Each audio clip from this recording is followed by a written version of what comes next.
حضرت سیدہ فاطمہ رضی اللہ تعالی عنہ کی اولاد میں آپ کے 6 بیٹے اور بیٹیاں ہوئیں۔ ان 3 صاحبزادے حضرت حسن، حضرت حسین اور حضرت محسن، اور 3 صاحبزادیاں جن کے نام پیاری فاطمہ الزہرا نے اپنی ہمشیر گان کے ناموں پر رکھے۔ ایک کا نام ام کلثوم، اور ایک حضرت زینب، اور ایک حضرت رقیہ رضی اللہ تعالی عنہن۔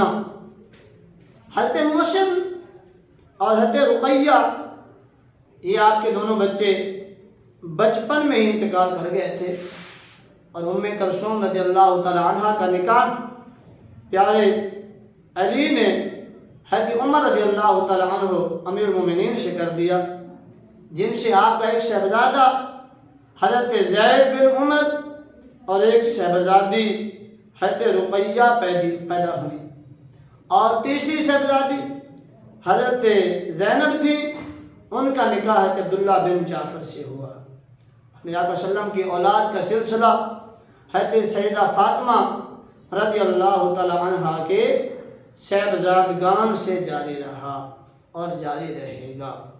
اس بطول جگر پارائے مصطفیٰ حجلائے آرائے عفت پہ لاکھوں سلام، جس کا آنچل نہ دیکھا مہو مہر نے، اس ردائے نزاہت پہ لاکھوں سلام، سیدہ زہرا طیبہ طاہرہ جان احمد کی راحت پہ لاکھوں سلام۔